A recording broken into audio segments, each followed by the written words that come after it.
तस्वीरें हम दिखा रहे हैं मंत्री आवास की, जहां की तमाम जो है से अभ्यर्थी आए हुए हैं जो है शिक्षकों की बहाली राज्य में करने जा रहे हैं। और इस वक्त जो है शिक्षा मंत्री जगन्नाथ महतो और मंत्री मिथिलेश ठाकुर के आवास पर सभी अभ्यर्थी पहुंचे हैं। क्या कुछ बातों को लेकर जो है 1932 खतियान को लेकर जो है अभ्यर्थी को क्यों आखिर यहां पर पहुंचना पड़ रहा है। सभी के हाथों में देखिए आप किस तरीके से कागजात हैं और तमाम कागजातों को लेकर जो है सभी शिक्षा मंत्री महोदय स्कूली शिक्षा के समक्ष आए हुए हैं कि शिक्षक भर्ती का जो विज्ञापन जारी करने से पहले जेटेट और सीटेट केंद्रीय जो पात्रता परीक्षा है उसके सम्मिलित मान्यता देने की ओर ध्यान आकृष्ट करने के लिए यहाँ पर पहुँचे हैं।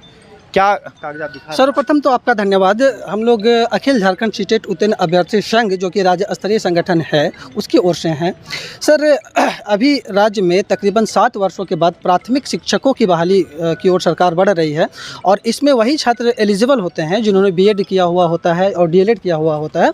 और इसके बाद राज्य सरकार ने यह व्यवस्था की है कि इसके बाद उन्हें जेटेट यानी झारखंड शिक्षक पात्रता परीक्षा उत्तीर्ण होना आवश्यक होता है। दुर्भाग्य यह है कि एक और जहां राज्य सरकार के अनेकों बीएड कॉलेज हैं, अनेकों डीएलएड कॉलेज हैं जिनके संचालन पे करोड़ों रुपए की राशि खर्च करती है सरकार, उनको अवसर देने के लिए पिछले 6 वर्षों से जेटेट का आयोजन नहीं किया गया है। तो अभी अगर तत्काल इस सिनेरियो में सरकार प्राथमिक शिक्षक बहाली ला देती है जिसकी संपूर्ण रूपरेखा तैयार कर दी जा चुकी है, तो ऐसे में 2016 के बाद जिन्होंने बीएड और डीएलएड जैसे प्रशिक्षण किए हुए हैं जिनकी संख्या राज्य में तकरीबन 5 से 6 लाख है, इतने अभ्यर्थी अयोग्य हो जाएंगे, ये पार्टिसिपेट नहीं कर पाएंगे। तो लोग 1932 का खतियान लेकर बिल्कुल हम लोग 1932 का भी खतियान लेकर के आए हैं। सर, हम अपना आवासीय प्रमाण पत्र लेकर के आए हुए हैं, थोड़ा खतियान दिखाएंगे। इसका कारण यह है कि शिक्षा विभाग माननीय शिक्षा मंत्री जी के और शिक्षा विभाग में यह मिसकंसेप्शन व्याप्त कर दिया गया है कि सीटेट की जो मान्यता की मांग कर रहे हैं ये लोग बाहरी हैं, दूसरे राज्यों के हैं, जो कि सर्वथा गलत है। हम लोग झारखंडी हैं, 100% झारखंडी हैं और इसके प्रमाण में हम लोग जो है यहाँ पे अपना खतियान लेकर के आए हैं जो कि 1932 का खतियान है। झारखंड में इससे बड़ा स्थानीयता का परिचायक और कुछ नहीं होता है। तो 1932 का खतियान लेकर के हम लोग यहाँ पर आज मौजूद हुए हैं। मुख्यमंत्री जी से हमारा कुछ समय पहले मुलाकात हुआ था, 2 दिन पहले, और मुख्यमंत्री जी ने कहा था कि आप लोगों के साथ अन्याय नहीं होगा। लेकिन ये कैसा दुर्भाग्य है कि मंत्री जी 2 दिन पहले कहते हैं कि हमारे साथ अन्याय नहीं होगा और तीसरे दिन हमारे साथ अन्याय की घोषणा कर दी जाती है माननीय शिक्षा मंत्री जी के द्वारा। झारखंड शिक्षक बनाने ये 2019 में नियमावली बनी थी। सर देखिए, कुछ लोग हम लोग का विरोध इस प्रकार से कर रहे हैं कि कुछ लोग हम लोग को बता रहे हैं कि हम लोग बाहर से हैं, लेकिन ऐसा नहीं है। हम लोग झारखंड के ही हैं, इसीलिए हम लोगों ने खतियान, हम लोग को जाति प्रमाण पत्र है, हम लोग का स्थानीय निर्माण जो पत्र है यहाँ का वो लेकर के आए हैं, सीटेट क्वालिफाइड सर्टिफिकेट लेकर आए हैं। उसके अलावा जो लोग बोल रहे हैं कि हम लोग सीटेट लागू कर दिया जाएगा, हम लोग यहाँ झारखंड के बाहर के लोग आ जाएंगे, बिल्कुल गलत, सरासर गलत। आप देख सकते हैं कि जो ये नियमावली बनाई गई है सरकार के द्वारा 2022 में, इसमें साफ साफ लिखा हुआ है कि झारखंड से 10वीं और 12वीं होना चाहिए। तो कैसे आ जाएंगे बाहर के लोग? वो किस आधार पर कह रहे हैं? एक और भ्रम जो स्थानीयता भाषा की फैला दी गई है कि सीटेट में जो है स्थानीय भाषा का प्रावधान नहीं है, इस कारण से ये योग्य नहीं है, जो कि सर्वथा गलत है। सीटेट पास करने के बाद सरकार की ये व्यवस्था अभी है, शिक्षा विभाग ने ऐसा व्यवस्था किया है कि मुख्य परीक्षा से होकर गुजरना पड़ेगा और मुख्य परीक्षा में 100 प्रश्न जो होंगे वो स्थानीय भाषा के होंगे।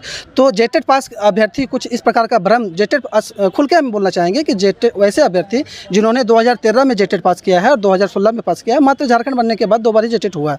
तो ये इन अभ्यर्थियों ने गलत तरीके से शिक्षा मंत्री और शिक्षा विभाग के मन में ये मिसकंसेप्शन डाल दिया है कि सीटेट को मान्य कीजिएगा तो इसमें लोकल लैंग्वेज को लोग जानने वाले नहीं है, जो कि गलत है। अगर सीटेट को मान्य, जो कि करना ही चाहिए नीतिगत तरीके से सरकार को, चूँकि 6 वर्षों से जेटेट हुआ नहीं है, तो सीटेट मान्य करने के बाद हमें मुख्य परीक्षा से होकर गुजरना पड़ेगा, जिसके लिए हम लोग सहर्ष तैयार हैं, जिसमें 100 अंकों का स्थानीय भाषा का प्रश्न देख सकते हैं सर कि इसमें साफ साफ जो है जनजातीय एवं क्षेत्रीय भाषा का 70 नंबर्स का 2.5 घंटे का परीक्षा का प्रावधान है मुख्य परीक्षा में। तो जनजातीय परीक्षा से हम लोग गुजरेंगे मुख्य परीक्षा में।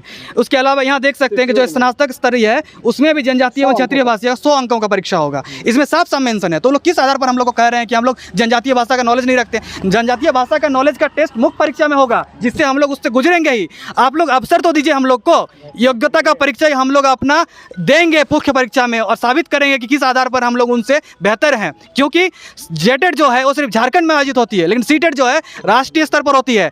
जो शिक्षक जी सभी हैं, और सीटेट जो होती है वो बिल्कुल नहीं सर, बिल्कुल राज्य सरकार ने सीटेट को चूंकि वैलिड नहीं किया है, इस कारण से प्राइवेट स्कूल वाले भी हमें नौकरी पे नहीं रखते हैं। राज्य सरकार अगर जब तक मान्यता नहीं देती है तो प्राइवेट वाले कैसे रखेंगे?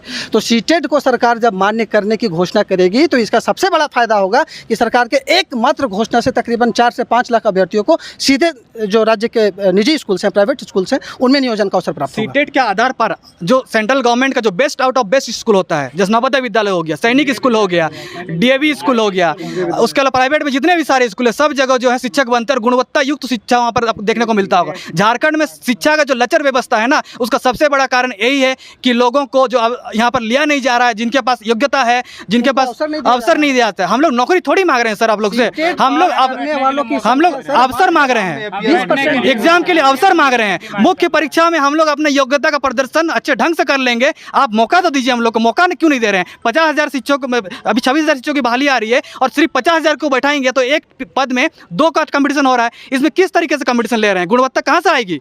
आप लोग जब तक जो बाकी बच्चे भी जो सीटेट जो भारत देश का शिक्षक पात्रता परीक्षा में सबसे कठिन परीक्षा होती है, उसको हम लोग उत्तीर्ण हुए हैं, उसको क्यों नहीं लागू कर रहे हैं यहाँ पर झारखंड में? हम लोग का जो मांग है कि अभी जो झारखंड में वैकेंसी निकलने वाली है तो सीटेट क्वालिफाई जो हैं उनको बैठने के लिए मौका दिया जाए। जैसा कि सभी को मालूम है कि 2016 के बाद झारखंड में जेटेट का परीक्षा का आयोजन नहीं हुआ है। NCTE के गाइडलाइंस के अकॉर्डिंग आपको शिक्षक का परीक्षा लेने से पहले जो मेंस एग्ज़ाम होता है उससे पहले आपको टेट एग्ज़ाम लेने का प्रावधान है, जो कि विगत 6 सालों से यहाँ पे नहीं हुई है। हमारा NCTE ये भी कहता है कि अगर कोई भी राज्य सरकार या यूनियन टेरिटरी अगर आप अपने यहाँ स्टेट टेट नहीं ले पा रहे हैं तो आप सेंट्रल टेट को वैलिड कर दीजिए, वो भी वैलिड होता है, हमारे पास सारा कुछ प्रूफ भी है, ठीक है। बट यहाँ पे तो जेटेट हुआ नहीं 6 सालों से। और कल जैसा कि हम शिक्षा मंत्री का हमने देखा कि 26,000 शिक्षकों की बहाली का अधियाचना JSSC को भेज दिया गया है, लेकिन जब जेटेट हुआ नहीं है, सीटेट को आप वैलिड कर नहीं रहे हैं, तो इन 6 सालों से जो बच्चे प्रभावित हैं, जो कि लगभग हम लोग 5 लाख के आसपास बच्चे हैं, इनके साथ इतना बड़ा अन्याय कैसे हो सकता है? समानता का अधिकार का उल्लंघन आप कैसे कर सकते हैं? सबसे पहली बात तो ये है आपका। एक और पॉइंट, जैसा कि हमें सुनने में आ रहा है कि सीटेट को वैलिड करने से बाहरी छात्र आ जाएंगे। इस बात को हम यहाँ सिरे से खारिज करते हैं, क्योंकि झारखंड के नियमावली में क्लियर लिखा हुआ है कि बच्चों को झारखंड से 10वीं 12वीं उत्तीर्ण होना चाहिए।